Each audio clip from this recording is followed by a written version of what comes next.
तो ये दिल से शुक्रिया और तालियों की गड़गड़ाहट से हमारे शहीद भाई का स्वागत करिए।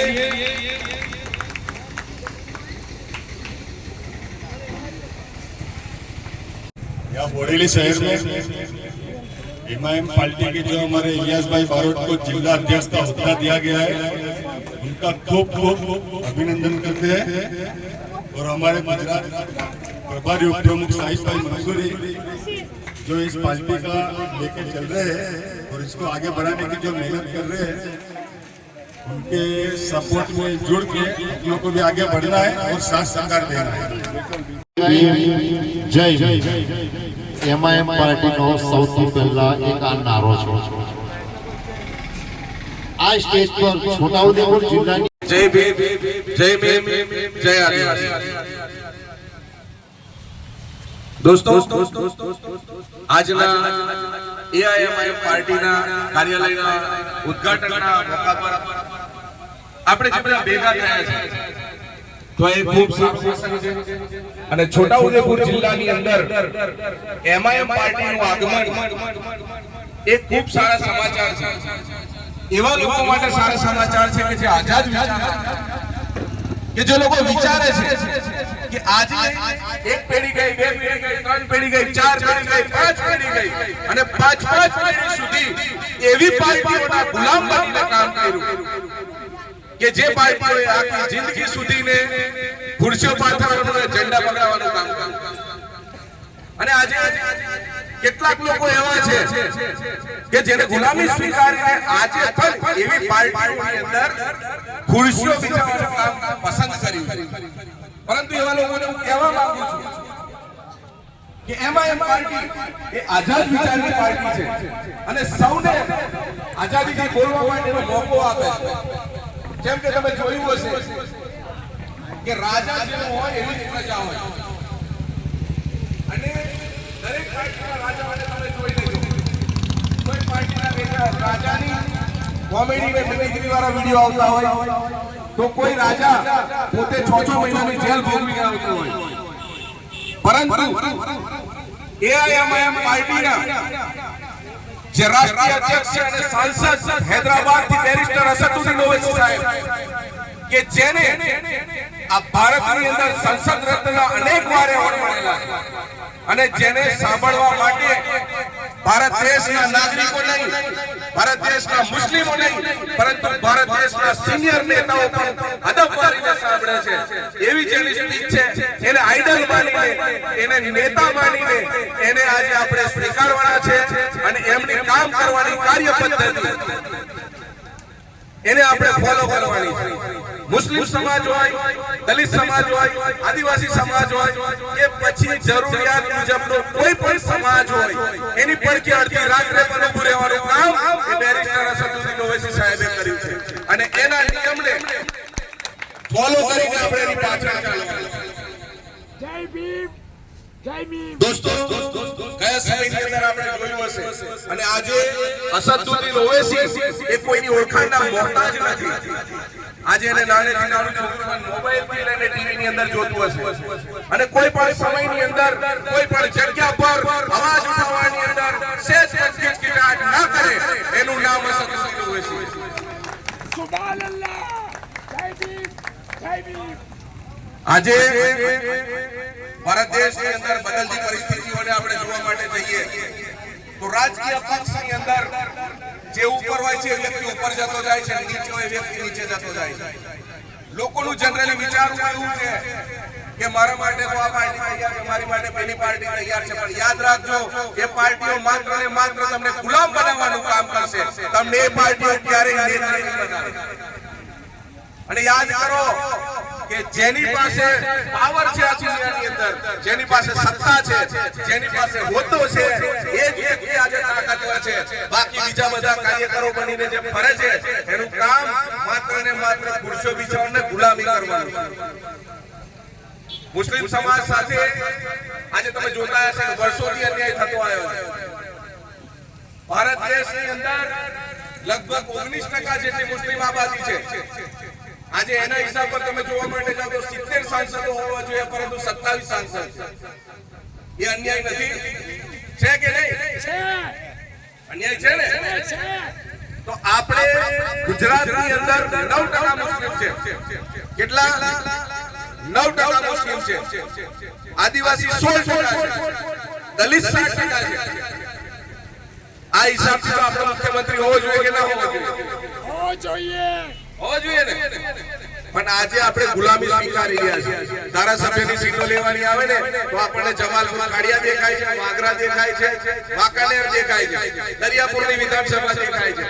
182 વિધાનસભાઓની અંદર મુસ્લિમોને ગુલામ બનાવીને માત્ર 5 કે 7 સીટ આપવામાં આવે છે અને બધા મેવા પછીની પાર્ટીઓ મુસ્લિમના નામ પર થઈ જાય છે.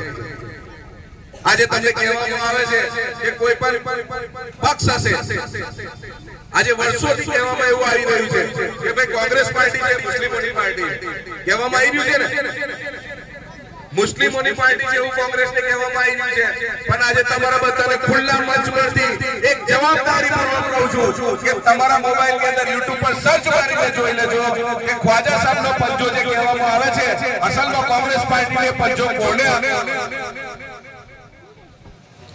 એક ખ્વાજા સાહેબનો પંજો જે આપણને કહેવામાં આવ્યું છે, ખ્વાજા સાહેબે પંજો આપ્યો નથી. YouTube પર સર્ચ કરીને જોઈ લેજો. જેટલા બી એમઆઈએમ પાર્ટીને માનનારા હોય કે જેટલા બી એમઆઈએમ પાર્ટીના વિરોધી હોય એ તમામને ખુલ્લી ચેલેન્જ આપીને કહું છું કે અત્યારે તમે સર્ચ કરી લેજો અને સર્ચ કરીને પછી તમે મુસ્લિમ સમાજને કહેવા માટે નીકળજો. બાકી હિન્દના બાદશાહને બદનામ કરવાનું કામ ના કરો.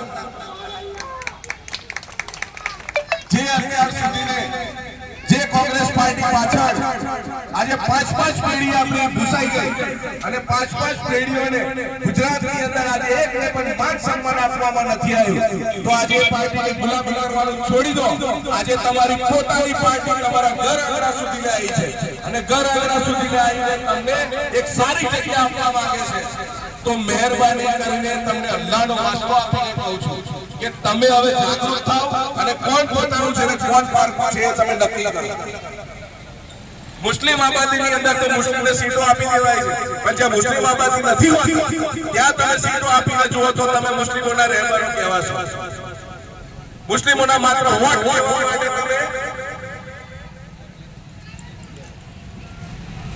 મંચ પર ભેગા થયા છે, રાજનૈતિક પ્રોગ્રામ માટે ભેગા થયા છે. તો આપણે એક વાત એવી પણ જણાવી દઉં કે આપણે અત્યારે જે કંઈ કરી રહ્યા છે યાદ રાખજો આપણે આપણી આવનારી પેઢીને આપી રહ્યા છે. ચાહે તમે કોઈ પાર્ટીની ગુલામી કરશો કે ચાહે કોઈ પાર્ટીની અંદર તમે હોદ્દેદારી કરશો, અગર જો હોદ્દો લીધો અને લીડર બન્યા તો યાદ રાખજો આજનો સભ્ય બનેલો છે કાલનો પ્રમુખ બનવાનો છે. પણ તમે જો કોઈ એવી પાર્ટીની અંદર જઈને ખુરશીઓ બિછાવવાનું ખાલી કામ કર્યું તો તમે તમારી આવનારી પેઢી સાથે અન્યાય કરી રહ્યા છે એવું માનશો. આજે કોઈ પણ જગ્યાએ ચાહે મુસ્લિમ સમાજ હોય, દલિત સમાજ હોય, આદિવાસી સમાજ હોય કે પછી જરૂરિયાત મુજબનો કોઈ પણ સમાજ હોય, એવા લોકોની વિરુદ્ધની અંદર આજે ઘરો પર બુલડોઝરો ફરી જાય છે, ખોટા કેસ થઈ જાય છે, ખોટી રીતે પાસા થઈ જાય છે. આવા ઘણા બધા લોકોને અત્યાચાર થતા હોય, પરંતુ એ ક્યારે થાય?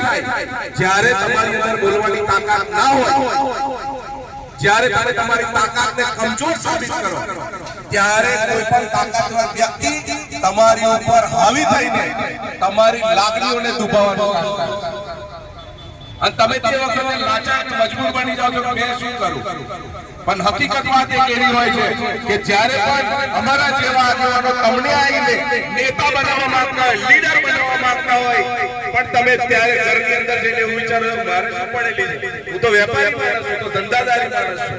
પણ યાદ રાખજો એક દિવસે અત્યાચારી માણસ તમારી પર જુલ્મ કરશે અને આ ધંધો પણ નહીં બચે ને આ વેપાર પણ નહીં બચે. કેટલાક લોકો એવા હોય છે કે જે લોકો કહે ભાઈ મારે તમારી પાર્ટીમાં જોડાવું છે એટલે કેટલાક પાર્ટી વાળા ફોન કરીને કહે છે કે ભાઈ તારી લારી હટાઈ જોડાઈશું, તારો ધંધો બંધ કરાવી દઈશું. કહે છે કે નહીં કહેતા? આજે એક વસ્તુ યાદ રાખજો, જે માણસ લારીને ધંધાથી બીતો હશે ને કાલે તમારા ઘરની છોકરીઓ ઉઠાઈ જવાની પણ ધમકી આપશે સામેવાળો. જેટલા દબાશો ને એટલી દબાવશે આ દુનિયા, જેટલા દબાશો એટલી દબાવશે આ દુનિયા. તાકાતવર બનો, કમજોર ના બનશો. પોતે નેતા બનો, પોતે આગેવાન બનો, પોતે લીડર બનો અને દુનિયાને બતાવો કે તમે કમજોર નથી, પછી એવું ના બને કે તમે તમારી જિંદગી કૂતરા બિલાડાની જેમ જીવવાની અંદર કાઢી નાખો અને તમારી આવનારી પેઢીને, તમારી નવી ઓલાદોને બીજાની કહાનીઓ કહીને છોકરો મોટો કરવો પડે, એવા દિવસો તમે ના આવવા દે. ખબર પડે છે કે મગજની બહાર જતું રહે? ખબર પડે છે ને? મારો તમને કહેવાનો સીધો મતલબ એવો છે કે તમે તમારા વિસ્તારના નેતા બનો, તમે તમારા વિસ્તારની અંદર 4 લોકોના આગેવાન બનો. જ્યારે પણ ભારત દેશની અંદર ચૂંટણી આવતી હોય તો એમઆઈએમ પાર્ટીને એવું કહેવામાં આવે છે કે બી ટીમ છે. શું કહેવામાં આવે છે? બી ટીમ છે એવું કહેવામાં આવે છે.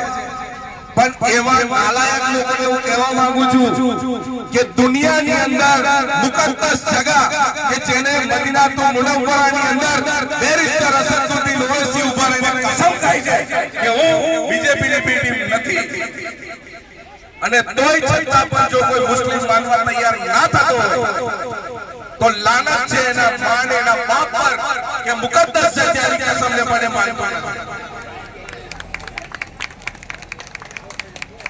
આજે એવા લોકો પોતાના રાજકીય રોટલા શેકવા માટે બેરિસ્ટર અસદુદ્દીન ઓવૈસી સાહેબને બદનામ કરવાની કોશિશ કરી રહ્યા છે, પણ એમનો એક જ લક્ષ્ય રહ્યો છે કે ભારત દેશની જે પણ કચડેલી દબાયેલી જનતા છે એ બધાને જોડે લઈને ચાલવાનું.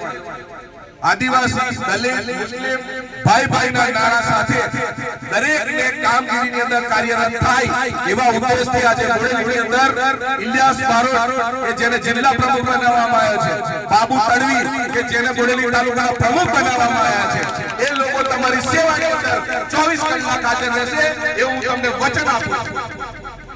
અને તમને કોઈ પણ તકલીફ પડે તો તમે ગમે ત્યારે ઓફિસ પર આવી શકો. મુસ્લિમ સમાજના લોકો કે જેઓ હકીકતને ઓળખતા નથી, પોતાની જાતને ધોકો આપી રહ્યા છે, એવા લોકોને હું ખાસ કહેવા માંગુ છું કે એમઆઈએમ પાર્ટી તમારી પોતાની પાર્ટી છે. આજે નહીં કાલે તમને આ જ પાર્ટી કામ આવવાની,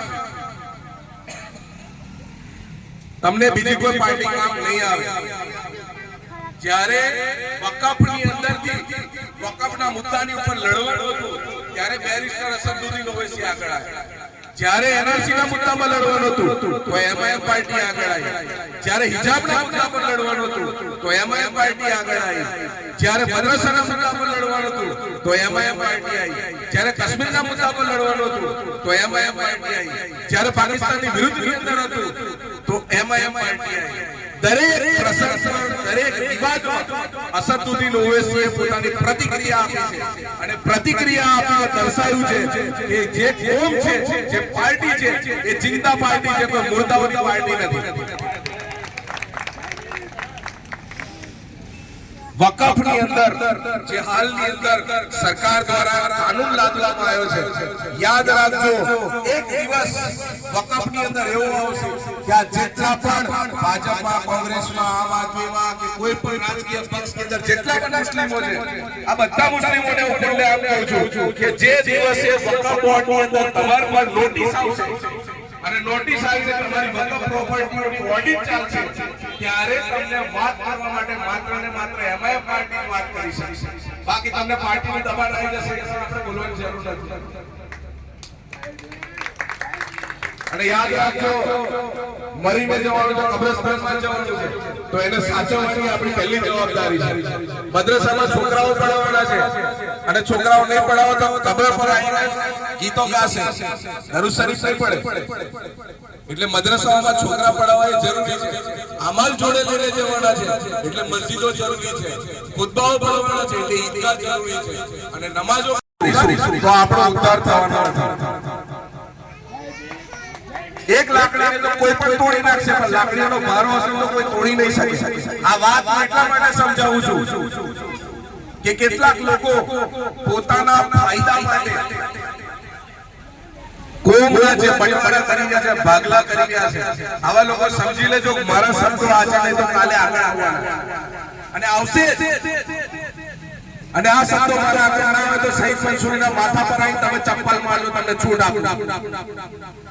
કેમ કે આ દિવસો લાગુ પડવાના જ છે.